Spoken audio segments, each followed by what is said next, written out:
Hello and welcome. इस video में आप सीखेंगे how to use unless in English.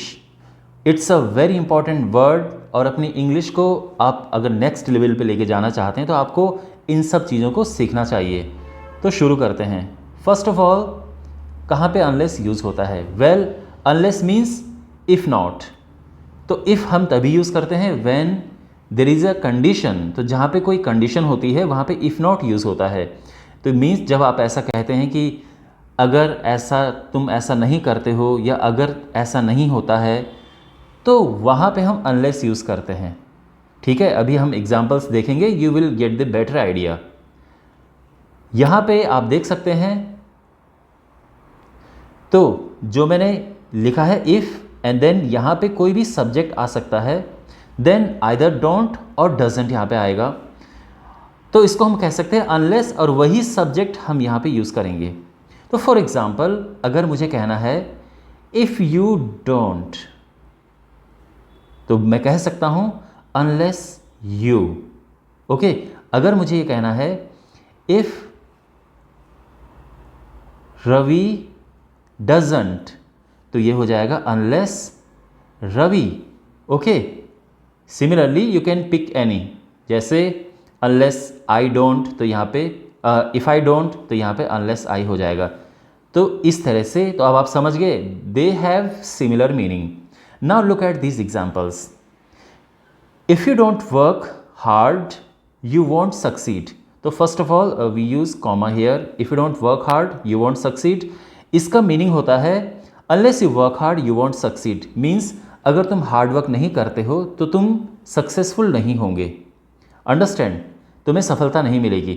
Unless you work hard you won't succeed, it has the same meaning. इन दोनों का same meaning, they possess the same meaning. Okay, इन दोनों का। तो अब आप समझ गए किस तरह से हम अनलेस यूज़ कर सकते हैं। अनलेस यू वर्क हार्ड, अगर तुम हार्ड वर्क नहीं करते हो तुम सक्सीड नहीं होंगे। नाउ सी, जो ये पार्ट है और ये पार्ट, हम क्या कर सकते हैं कि इसको यहाँ लिख सकते हैं और इसको यहाँ लिख सकते हैं। ओके, तो यहाँ पे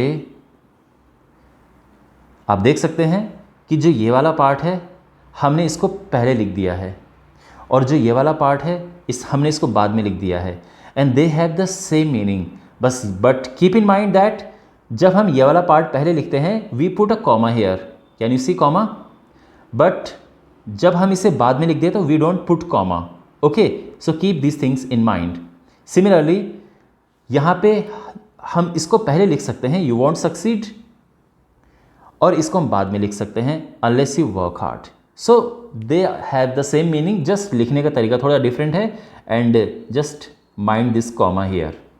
ओके, तो आई थिंक आपको आइडिया लग रहा होगा कि कैसे बनते हैं। Now let's have a look at some more sentences.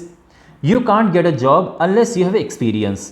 तुम्हें जॉब नहीं मिल सकती है जब तक कि तुम्हें एक्सपीरियंस नहीं है। ओके, तो अगर तुम्हारे पास एक्सपीरियंस नहीं है, यदि मैंने कहा था ना यदि ऐसा नहीं है, तो यदि तुम्हारे पास एक्सपीरियंस नहीं है तुम्हें जॉब नहीं मिल सकती है।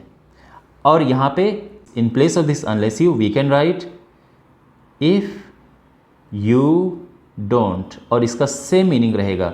You can't get a job if you don't have experience. You can't get a job unless you have experience. So they have the same meaning. Okay, most wild animals won't attack unless they are provoked. तो जो most wild animals हैं वो attack नहीं करेंगे अगर तुम उनको उकसाओ नहीं। तो अगर तुम उनको उकसाते नहीं हो तो वो अटैक नहीं करेंगे। ठीक है, और इसकी जगह पे हम लिख सकते हैं इफ़ दे आर नॉट, तो सेम सेंटेंस बनेगा most wild animals won't attack if they are not provoked. Okay, I can finish the work quickly unless you disturb me. मैं यह काम जल्दी फिनिश कर सकता हूँ यदि तुम मुझे डिस्टर्ब नहीं करते हो। ठीक है ना? तो यहाँ पे जो अनलेस यू है इसकी जगह पे आप यूज़ कर सकते हैं इफ़ यू डोंट, और अब सेंटेंस को दोबारा पढ़ो, it will have the same meaning. I can finish the work quickly if you don't disturb me, और इसकी जगह पे आई can finish the work quickly unless you disturb me. Okay, तो अगर तुम मुझे डिस्टर्ब नहीं करते तो मैं काम जल्दी फिनिश कर सकता हूँ। अब कुछ इंपॉर्टेंट बातें हैं जो आपको ध्यान रखनी है। एक ये है कि अनलेस के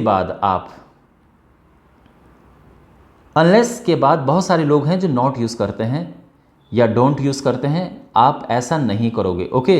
अनलेस के बाद ना तो नॉट यूज़ होता है ना डोंट यूज़ होता है। अनलेस के बाद we use unless plus a positive sentence, a positive statement, okay. ध्यान रखना, नेगेटिव नहीं होगा वहाँ पे, नॉट नहीं होगा, ओके। और ऑल्सो जो अनलेस होता है इसके बाद हम विल नहीं यूज़ करते हैं, we don't use will. In generally आपने विल नहीं देखा होगा अनलेस के बाद। तो अनलेस जब हम यूज़ करते हैं most of the time use present tense,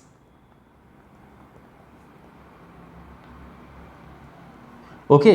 तो most of the time we use present tense, आपको अनलेस के बाद विल देखने को नहीं मिलेगा।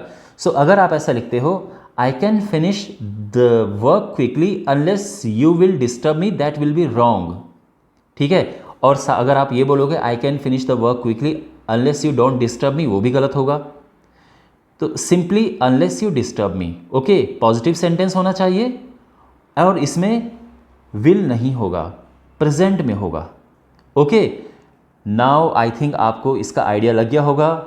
एंड वेल, अगर आपको ये समझ आ गया है तो कमेंट बॉक्स में आप 1 या 2 सेंटेंसेस ज़रूर बनाइए अनलेस पे, और मैं उनको चेक करूँगा। And I will try to, if there is a mistake I will try to correct दो sentences. Thanks for watching the video, I will see the next one. Take care, God bless you.